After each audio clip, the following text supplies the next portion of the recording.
The companies that are able to understand the right conversation at the right cost is a far more effective model than having someone that's plastering the market and making your name mud across industry sector. You're now not getting pushed into meetings you don't want to take. You're now not dreading phone calls that come from certain areas because you know it's someone trying to sell you something. I can guarantee you this.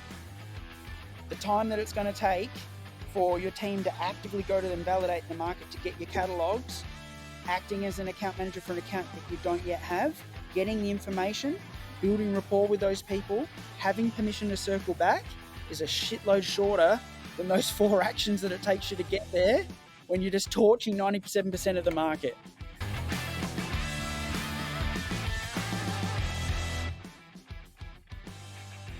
Welcome in for another episode of Revenue Mechanics, where we dive under the hood of revenue engines and speak to revenue leaders from around the world on what they're doing in today's market to get the best results for their companies and obviously companies they might work with. And today we finally have an Australian on the show, which is nice to have with my good friend Adam here, who's been a revenue leader for longer than I've been out of school. He may not look it, but he's a very experienced leader in this space. So Adam, good to have you on the show.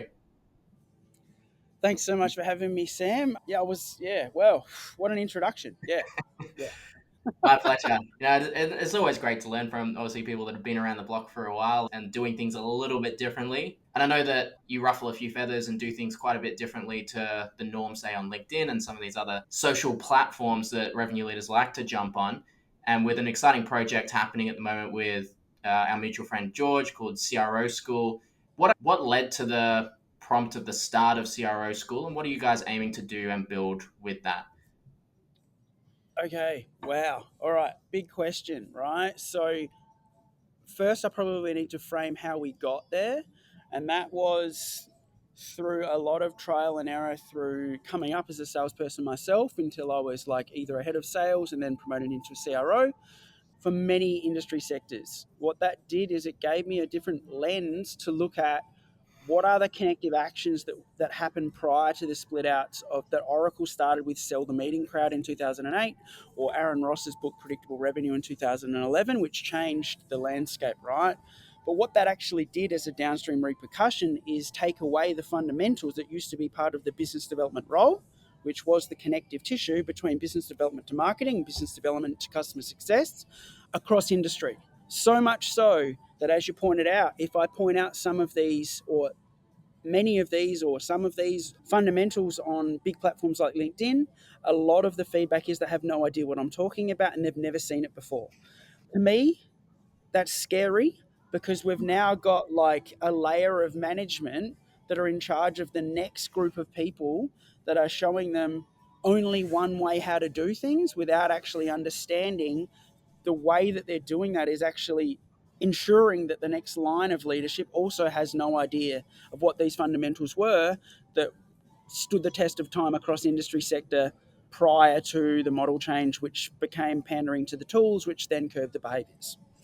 So with that in mind, talking about all of these things, I came across George Kuradaris, as you pointed out, and we just started talking about some of this stuff around this time last year. And that got so much attention from either heads of sales or heads of marketing that why didn't we break that down even further and build it into a mini series? And from the mini series, that became why don't you build this into a program and a learning portal? And then from that became into, hey, we know what you guys are saying. Could you do some of the pieces as an a la carte service? So now it's really just turned into so much more than what we would have envisioned. But it really is like your one-stop shop for chief revenue school of what should happen across the funnel if you want to have commercially viable actions. Awesome. And I know it's a topic that we synced up on, obviously, as it's an area that I have seen that breakdown across multiple companies now. And we both share a background in the fitness industry at some stage. I know you're in that space. And for me, I was in that space as a personal trainer. And the whole end-to-end system was like you had to do it as a personal trainer because you had to find the leads, you had to then close the leads, and then you had to retain the client to even just get paid. And then the first company I went into from a sales side ran the whole predictable revenue model. And on paper, when I first went there, it was great. It was like after having to source my own leads and stuff, I was like, awesome, I'm getting this flood of leads and all I have to do is book meetings and so on and so forth. But after 6 months, it became pretty clear that not only was the incentive structure backwards, but all the client, well, not all, but a large majority of clients on the back end were churning. They weren't satisfied. Meetings were getting booked that were wasting time just because there was these imaginary KPI numbers of you have to book 10 meetings a week and stuff like that. So when you speak about some of these fundamentals, as you mentioned, a lot of people haven't even heard of what this means. All they know is get lead, book meeting, pitch deal, close one, close lost. How does that differ, and what do these fundamentals really tie back to? Good question. So I guess it's really getting back to the core of the voice of your customer, man. So what would happen prior to this, and this is just the front end example, and then we'll get into the back end as well, is we would speak to customers, whether that was in big finance, whether that was in large contract acquisition, whether that was in, let me think of something obscure. If you're a sign writing company, right? Mm, Doesn't really matter, but this is where it needs to start. One is the layer of your feedback loops between your closed one, why did you buy from us, Sam? And the second component of that is obviously the people that didn't buy. Why didn't you buy, and what could we have done better? Now, mm, that coupled with things like cataloging the market to find out who they're currently with, who they were with in the past, what they like about their current provider, what they wish they could be paying, all of these types of things together became like the feedback loop. That then became the treasure trove that you'd walk over to marketing and sales, became very aligned. That, which I used to guard a whole lot, right? So, yes, like 3.5 years ago when I came on and did, I think, the Johnny Stofko show, Ungoogleable, and I did Fred Copersteak's show. Yeah, it's nearly 4 years ago, man. I talked about how to get the ingredients to go straight to proposal and win the deal, but I didn't talk about what the components were inside of what the winning formula was, was to get the proposal.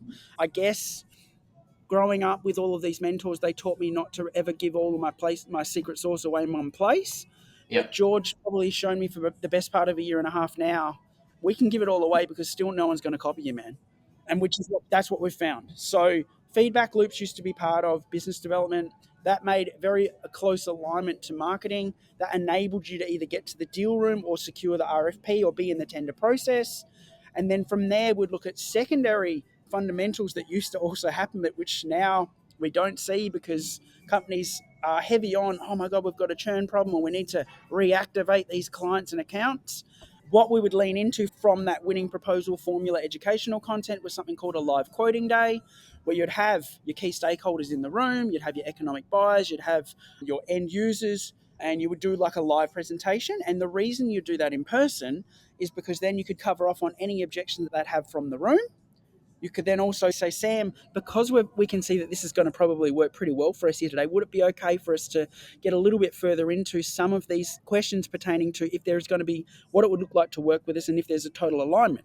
From Mm, there, you would lean into what your serviceability of your communication plan handover would look like. So, how often would you like to see us? Who are the backup contacts? Are there additional sites? Do you need us to bring gifts, pink donuts? Is parking allocated? What do you need for your KPIs for your QBRs? And then winning that piece of business that you would send from the room, right, to secure the next meeting to get into the contract, you would say, Sam, because we've blown you here away today, is there anyone else within your supply network that you could also see some value that would get value from this? These things as are just not are not skills that we see in today's market, and that's the downstream repercussion of sales-led growth. So, yeah, to answer your long-winded question in terms of how I got here, George and I are making it our mission to basically bring it back as easy as possible, providing you working examples. We're not getting into the fluffy left of talking from a high level. We're actually showing you the pieces and the how.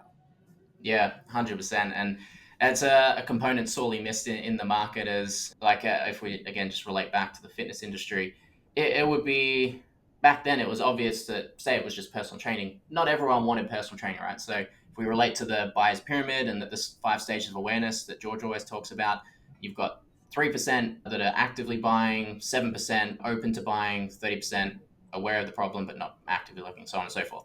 But the sell the meeting model tries to shove that entire segment, whether they're unaware of the problem aware, solution aware, etc., into a meeting that they don't understand what they don't even know what their problem is. They don't understand what their problem. Therefore, your sales cycles blow out, your close rates drop, everything just breaks down throughout the funnel. Whereas in the fitness industry, like for example, you would run potentially say challenges to get that middle group of awareness. Like you were saying, get a group of people together that experience the product before they go on to the whatever your main service is. If you had other things, you might have info nights, education nights, etc., to teach people and help them become aware of problems, etc., that you can possibly solve. So with this cataloging the market approach and the style of, I guess, go to market that you're suggesting, how do you leverage that to tap into all stages of awareness and reach the wider audience in that segment? Well, I think you answered your own question there, man. Without knowing what the stages of awareness are and how to get those where they're at, what are you really trying to do? So that's the Mm, whole reason why people would catalog the market, to find out where they're at and when they're likely to be in market and what it would take. So if you simplify everything, that is the one way to get that information. We can look at companies like Winter that do this a different way from a marketing perspective to sell that information as validation of why companies do this.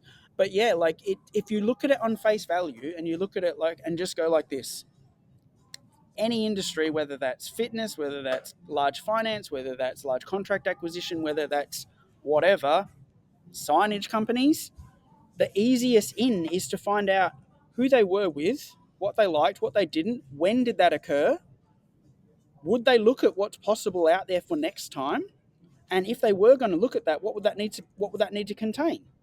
Now, that would it be also possible if I could come back and show you at these time periods? That alone gives you the weaponized version of how to go to market and how to get your stuff in front of the right people at their level of awareness, knowing when that's going to be. There isn't a more direct way to do that I'm aware of. It's that simple. You just need to know what the in is for your industry to have that discussion, collect that information, go back to your marketing team with those feedback loops, and then build something, whether that's educational content, known objections, whether that's the outline of the RFP, whether that is the formal bid process. Whatever that is to get you invited to that process to get to the deal room, it's going to be a heck of a lot easier from there once you know all that information. So, yeah, I hope that answers that. But that's going to give you a timeline as well, Sam. So that might tell you next month you've got these 6 companies that might want to look at your stuff.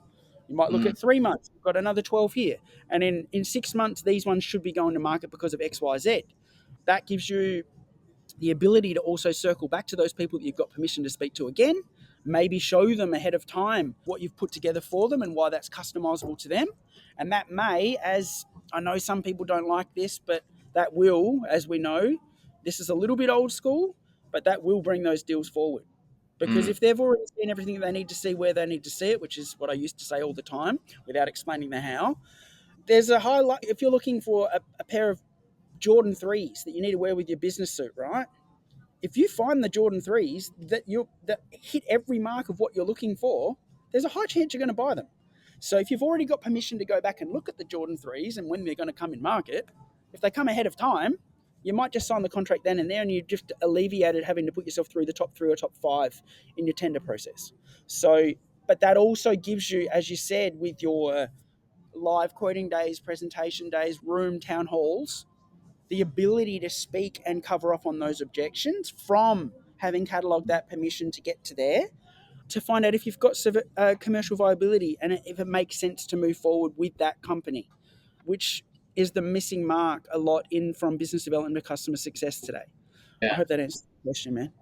Yeah, and then to carry on from that, in that flow on effect, what sort of impact is that having on customer success when when the go to market is actually operated in this way versus say book meeting, close deal, etc. Yeah, well, even look at like the bigger people than us that are talking about. So Adam Robinson, Chris Walker, the biggest things that they're talking about on a consistent basis, churn rate after 6 weeks, because then the companies that they're speaking to aren't doing this and they don't know how to do it, right? Mm, So if they did and they had a workable plan, they wouldn't be trying to figure out who the key contacts are, who the backup contacts are, who the additional sites are, how often they need to see those people, or getting to the settlement stage of the contract going live and then realizing, hey, shit, they've said we need 3 on-site reps and that's going to cost more than the contract value. We've just created a loss leader. Can we do this? mm, And the short answer will be no, they will cancel the contract.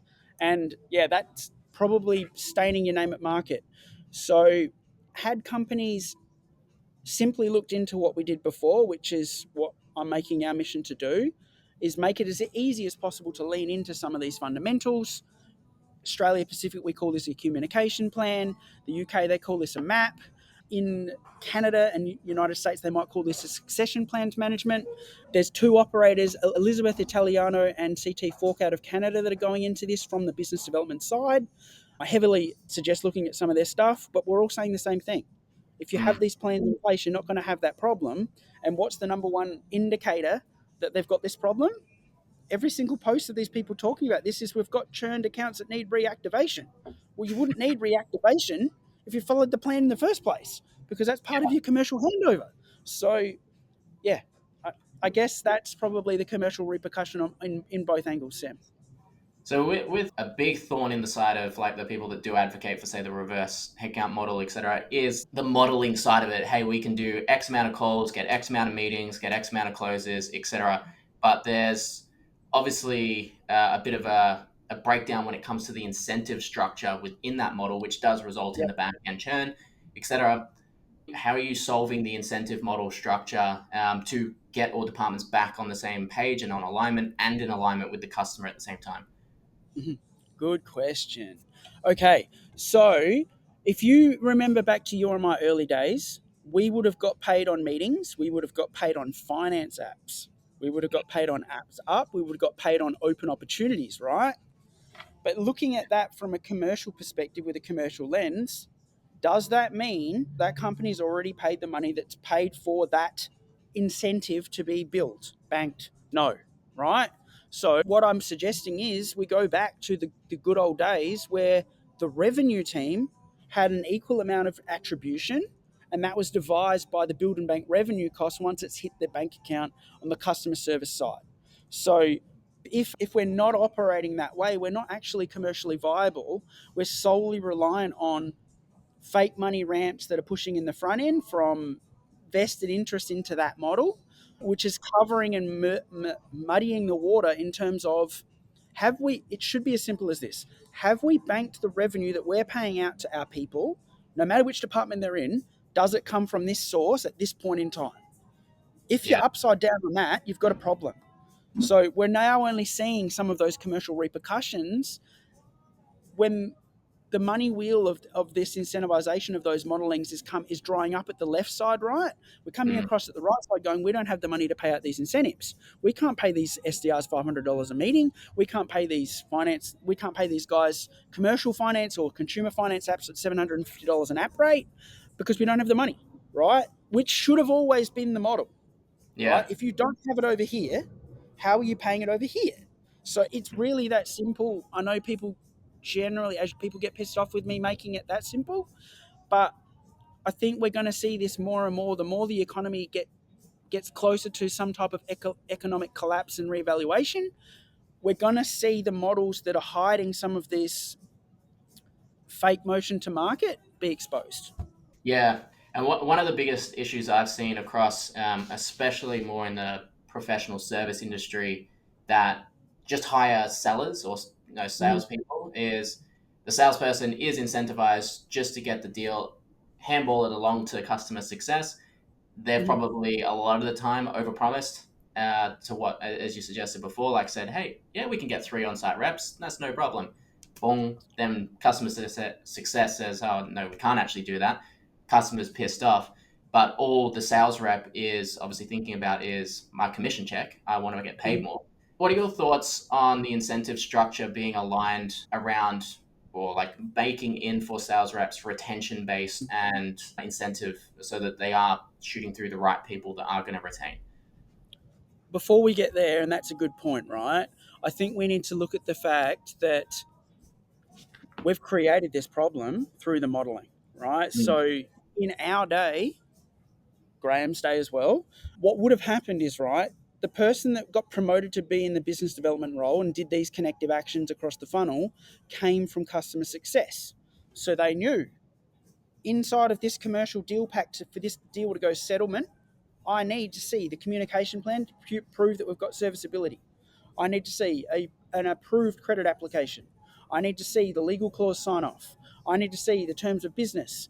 I know everything inside of this deal that makes us be able to approve and make sure that this deal is commercially viable for my team to process this moving forward, right? That person then, 2 years of doing that, gets promoted into business development. They know the process inside out. They know the actions inside out. They know what they need to see and they know what they need to sell, right? That's not Yeah. what we see today, as you've just pointed out. So we've now got entry level sellers over here that are incentivized on meetings, finance apps, open opportunities, close contracts, right? Mm. Without knowing a thing of what's actually going to be approved and serviceable at the other end.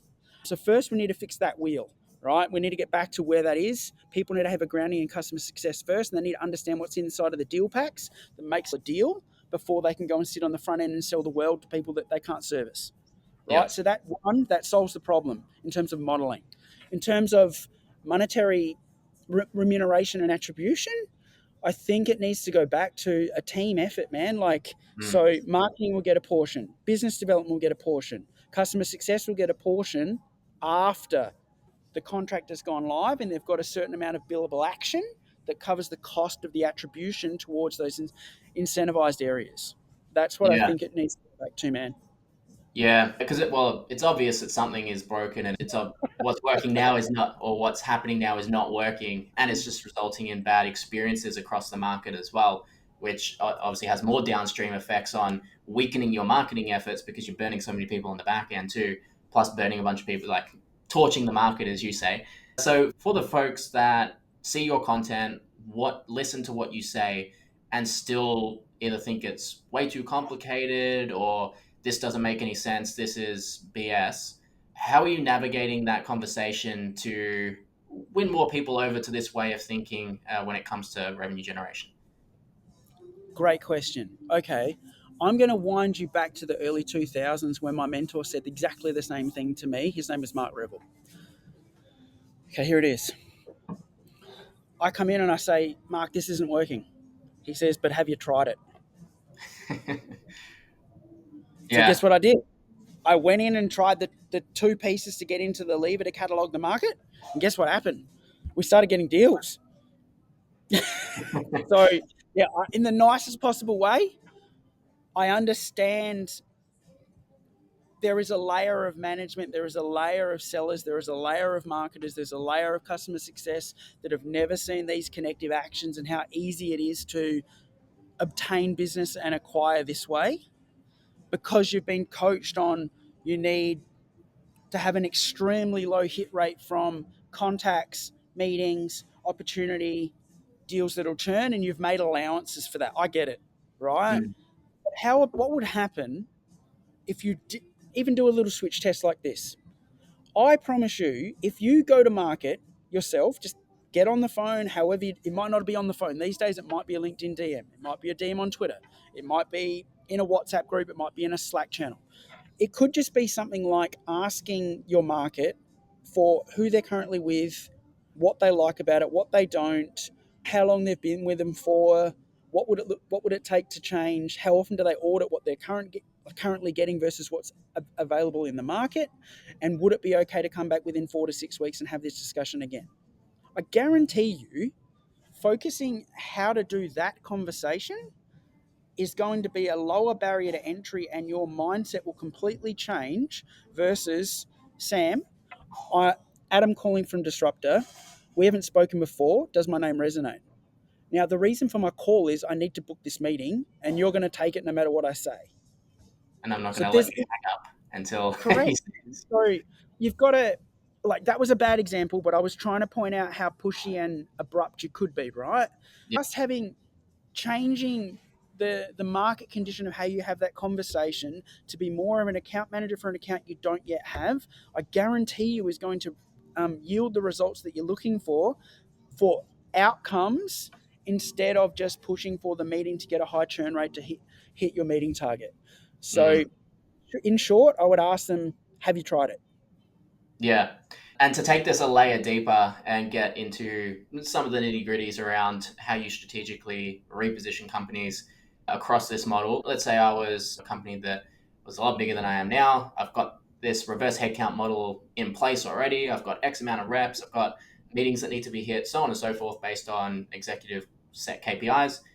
And I've come to you and said, Adam, mate, I get what you're saying. This sounds really logical, really good. But where do I start? Like, how do I start changing? What's the first step? Yeah. Okay, number one, don't throw the baby out with the bathwater. So if you're already getting results from what you're doing right now and that's bringing you revenue, I don't recommend just abandoning everything. What I would do is look at doing a swatch test. So say you've got 10 business development people, I would say maybe let's just get two of them to get coached in this method and look for what the ins are so that you can validate your market and you can get those feedback loops from market, and let's see the difference. Let's see if you do this process and you get what you're looking for from market, and that enables you to, one, build educational content and find known objections. So that two, and build proposals that are customized to those personas from what you've found, not what your CEO thinks, from what you've found. I guarantee the higher quality of those are going to outshine the 8 people that are left doing it by just torching the market to sell the meeting. The immediate pushback will be, but Adam, my people don't have enough skill set to do this. I'm like, well, yeah, but you've taught them to be killers to get to selling the meeting. How about you untrain some of that and just get them to have conversations like what Sean Cease says, right? Have the right conversation in the right place, find the right information, and see if you can do business. So I couldn't agree more. So that's where, yeah, sorry, that's where I'd start. Yep. And you brought up a good point there in terms of like the distinction between what your CEO thinks and what reality is, as that's often a big point of difference or where challenges arise when people are butting heads. Um, how do I then structure this business case to take to a C-suite CEO, et cetera, that potentially is of the old school mindset, or not even old school, like this new school mindset of meeting lead, et cetera?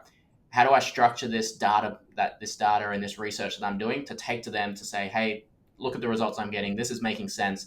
Can I do this more? Yep, awesome question, man. Okay, so assuming that your C suite are also data led people, right? Mm, What I want you to do is, Sam, as simple as this, you go and get all your recent closed one and you show me their path to becoming a settled deal, right? So, what I want you to do is reverse from deal on. What's the path to getting there in terms of how many leads, contacts, MQLs, meetings, opportunities closed did that take to get that one client at that billing rate, right? And I want you to build that out. And then I want to show what the model would look like in terms of not torching the market in comparison. And then you will see you could then make assumptions like we may need half as many people to get better results. As you can see, by torching the market, it's costing us this much for this many mm, bums in seats across the funnel. And I would show it that way.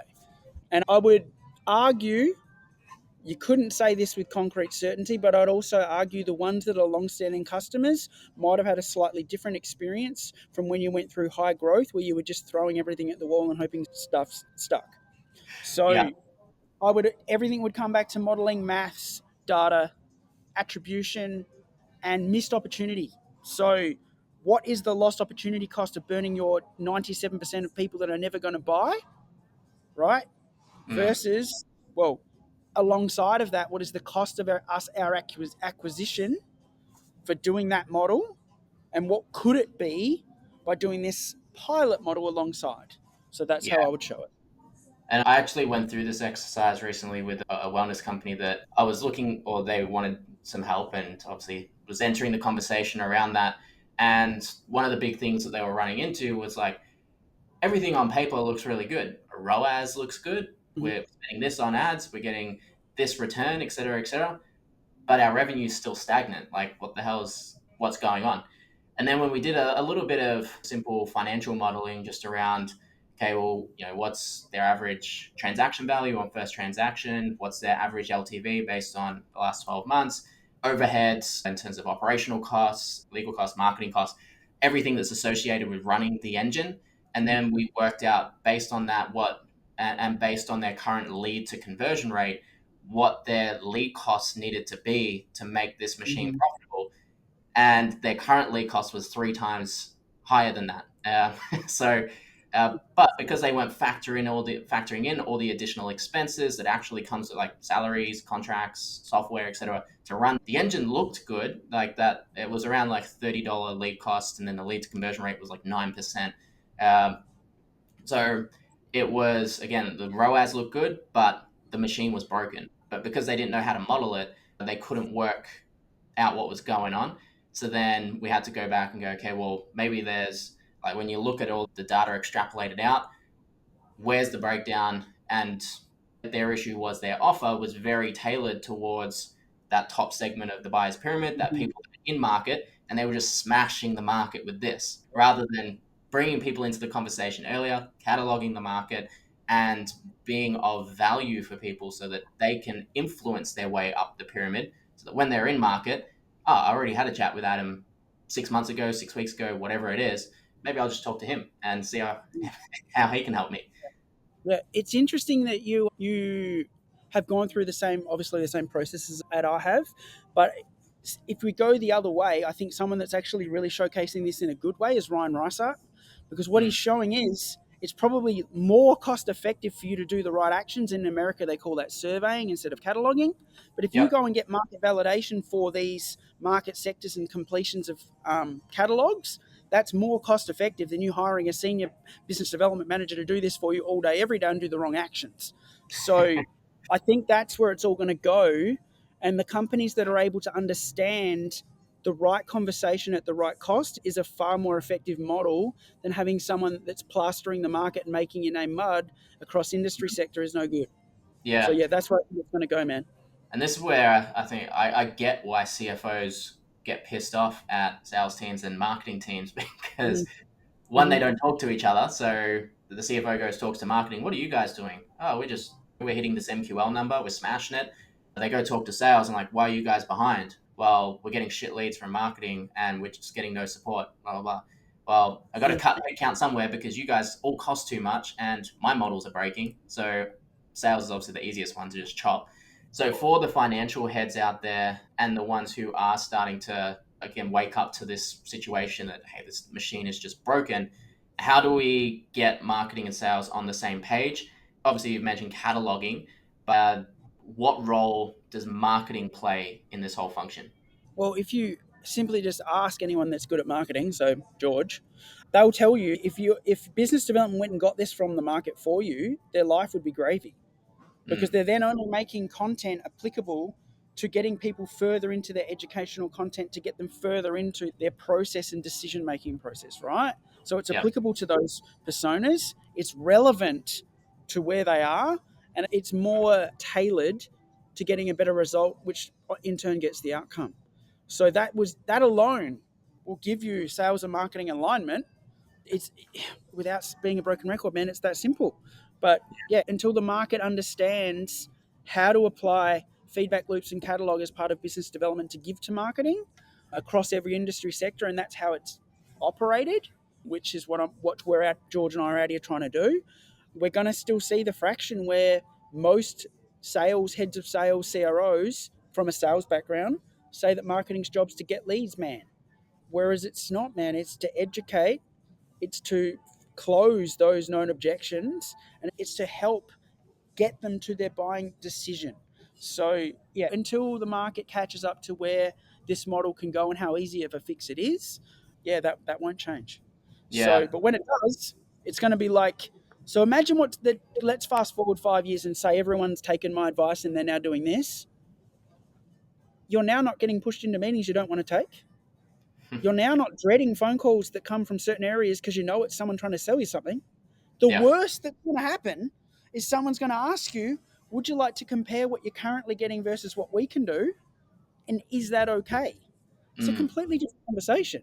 Like, yeah, sure, they're still got the elements of trying to sell you something, but it's more on the market research side. So if it's going to benefit you, you don't need to go through their SDR process. You don't need to go through their demo. You don't need to go through their funnel. You tell them what you're looking for, and it will change the market. There's going to be no abrasion at market as a downstream result. So yeah, that'll change everything. But will it become widespread across industry sector? I think so. but it's going to take a pretty big push or a pretty big school, which is what we're trying to build, for people to have that awareness and to find those ins, to have those conversations where it just became based on conversations, not based on take my meeting or get my JB high five voucher. And I think like that's the core breakdown, right? Is marketing have their target of we need to hit these number of leads at all costs, sales Mhm. or SDRs. We need to hit this number of meetings at all costs, sales. We need to hit these revenue numbers at all costs. CS just ends up fucked because Yeah. everything breaks at the tail end. And when but when you switch it all back and, as you say, bring that alignment back between all departments, marketing focused on education, sales or BDRs cataloging, and then converting when someone is in market, obviously customer success has a happier time in their job as well because people aren't getting pissed off all the time about how they've been sold.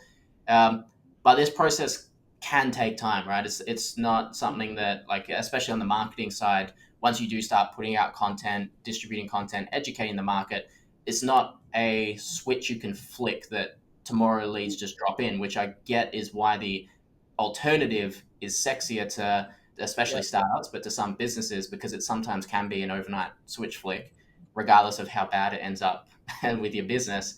In preparing a company that, say, you're going into to work with to implement this sort of system, what sort of timelines, timeframes, etc., are you telling them to allow to give this time to kick through? Good question. So it all needs to start with an order of what they're currently doing. That process, once all of that is on the table, it becomes a lot easier to then position how long it's going to take from there, because there's other factors that we can't change. So Mm, the factors that we can't change necessarily, depending on how much control you have, are the bums in seats in the roles.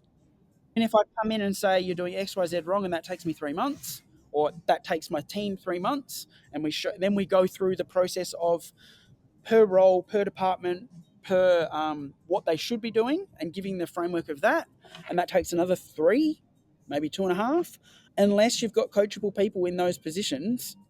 That's the unknown, right? yeah. So it's going to, yeah, sorry to give you a wishy washy answer, but it's going to be codependent on the business that you're looking at. But at the end of the day, I bring it back to what they should be doing versus what they are doing. And then it becomes a different type of conversation if the people that you have are only interested in doing the things that you shouldn't be doing. Yeah, 100%. And that's the challenge, right? Like, and I get that with prospects all the time that come to me wanting version one. And like, I don't do version one. I'm not just going to drop leads into your calendar and so on and so forth. We operate this way. And for the ones that are receptive, I find like it's always one, it's better to undersell and over deliver. So I always keep it understated. But I always pre frame to them that the first 90 days is pure experimentation where we're just looking for positive signals. So we're not trying to drive an ROI. We're not trying to break the bank and skyrocket revenue like some people will claim will double your revenue in 90 days or book you X amount of meetings, so on and so forth. We're experimenting to find the positive signals and follow that gumdrop trail so that the following 90 days, we can work to amplify those positive signals. When that will result in flow through ROI, Mm. don't know. Again, depends on so many variables that it's hard to say. But we can see when those positive signals are coming through. But again, if we just relate to what I mentioned then, that there are so many operators in the market these days that do promise the golden goose. They can book you 1,000 meetings in the next 2 weeks or whatever, or will Mm. run ads and double your revenue in 90 days, so on and so forth, which I think it is setting a bad precedent in the market of what people or what businesses are expecting from people like you and I and George and the like. But at the same time, when we come in, I've noticed, at least with the conversations I'm having, prospects have been so burned by those people offering that that Mhm. they're a lot more receptive to like just an honest conversation of like, hey, this is not a miracle magical fix. Are you finding the same in the market in the conversations you're having now that there is starting to be a bit of a teetering shift?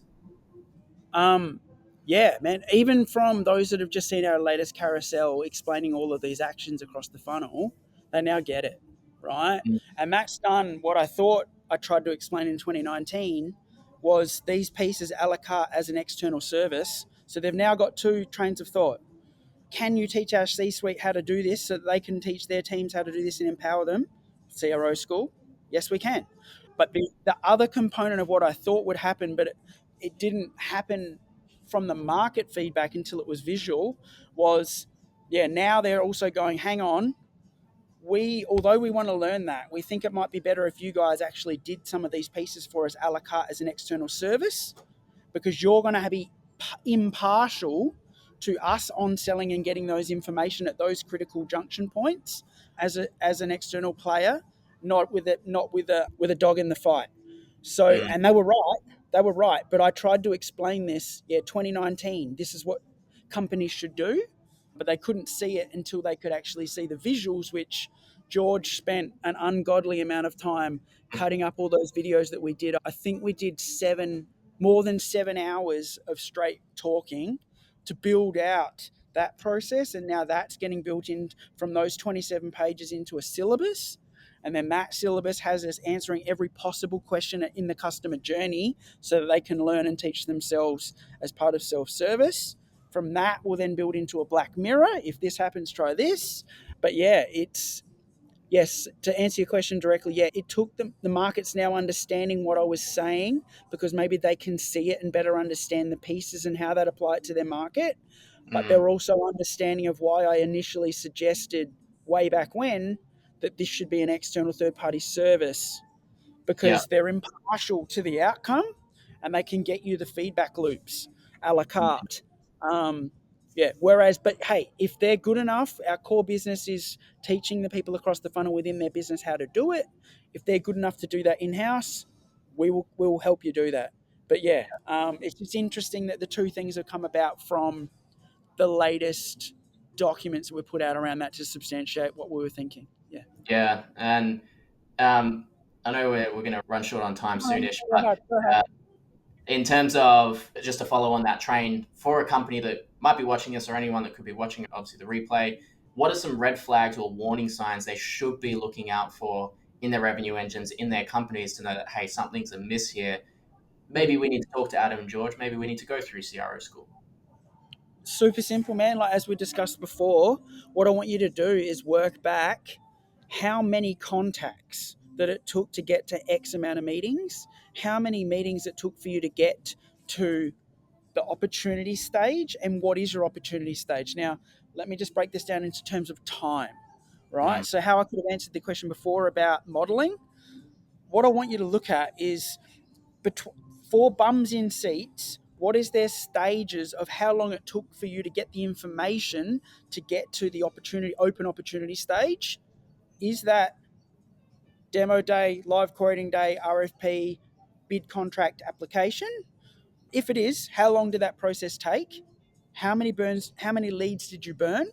And how many business development people did it take for you to be able to facilitate that wheel? Right? mm, So yeah. that is what I would be looking at in terms of modeling. And are there any golden ratios that you have found through your experience of if this goes over this metric, things are fucked, things are broken. I think that if they already look at that, man, and they look at the cost of those actions for business development from contact, meeting, opportunity gathering, open opportunity up, they'll be so blown away that they'll want to look at more actions across the funnel in the same view. I don't think they're going to need they won't need a golden ratio, but I can guarantee you this: the time that it's going to take for your team to actively go to and validate the market to get your catalogs, acting as an account manager for an account that you don't yet have, getting the information, building rapport with those people, having permission to circle back is a shitload shorter than those four actions that it takes you to get there when you're just torching 97% of the market. And then from there, if your next question is going to be, okay, so what's some of those measurements and what would that look like? Super simple, man. How many calls, contacts, canvas activations did it take to get to the catalog? There'll be a ratio there. Mm, Of that, how many could you get? And of the catalogs that you got, how many got to opportunity? And by then, you're already going to know what the defined opportunity is, which is going to be showing them something that you've discussed in the catalog. So yeah.